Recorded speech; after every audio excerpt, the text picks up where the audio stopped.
இயேசுவின் பிறப்பு பற்றிய உண்மையான கதை. கிறிஸ்மஸ் ஸ்பெஷல் மெசேஜ் உங்களுக்காக.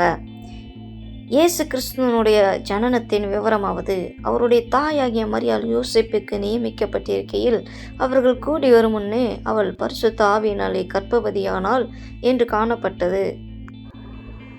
அவள் புருஷனாகிய யோசேப்பு நீதிமானாயிருந்து அவளை அவமானப்படுத்த மனதில்லாமல் இரகசியமாய் அவளை தள்ளிவிட யோசனையாயிருந்தான்.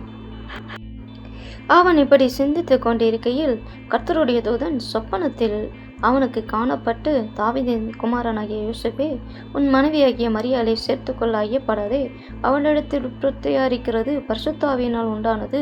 அவள் ஒரு குமாரனை பெறுவாள். அவருக்கு இயேசு என்று பெயரிடுவாயாக. ஏனெனில் அவர் தமது ஜனங்களின் பாவங்களை நீக்கி அவர்களை இரட்சிப்பார் என்றான்.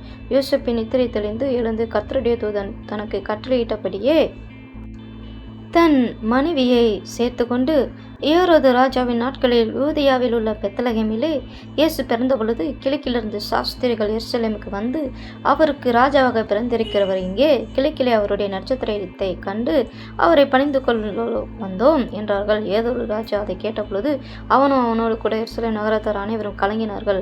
ஒன்றதான் ஆசிரியர் ஜனத்தின் வேதப்பரை எல்லாரையும் கூடி வர செய்து, கிறிஸ்துவனர் எங்கே பிறப்பார் என்று அவர்களுக்கு விசாரித்தான். அதற்கு அவர்கள் யூதேயாவில் உள்ள பெத்லகேமில் பிறப்பார். அதனென்றால் யூதேயா தேசத்துள்ள பெத்லகேமே, யூதாவின் பிறப்புகள் நீ சிறியதல்ல. என் ஜனமே இஸ்ரேல் ஆளும் பிறப்பு உன்னிடத்தில் வந்து புறப்படுவார் என்று தீர்க்கதரிசனம் எழுதப்பட்டிருக்கிறது என்றார்கள். ராஜா சொன்னதை அவர்கள் கேட்டு போகையில், இதோ அவர்கள் கிழக்கிலே கண்ட நட்சத்திரம் பிள்ளை இருந்த ஸ்தலத்திற்கு மேல் வந்து நிற்கும் வரைக்கும் அவர்களுக்கு முன் சென்றது. அவர்கள் அந்த நட்சத்திரத்தை கண்டபோது மிகுந்த ஆனந்த சந்தோஷம் அடைந்தார்கள். அவர்கள் அந்த வீட்டுக்குள் பிரவேசித்து பிள்ளையின் தாயாகிய மரியாளையும் கண்டு சாஸ்திராங்கமாய் விழுந்து அதை பணிந்து கொண்டு தங்கள் பொக்கிஷங்களை திறந்து பொன்னையும் தூபவர்க்கத்தையும் வெள்ளை போலத்தையும் அதற்கு காணிக்கையாக வைத்தார்கள்.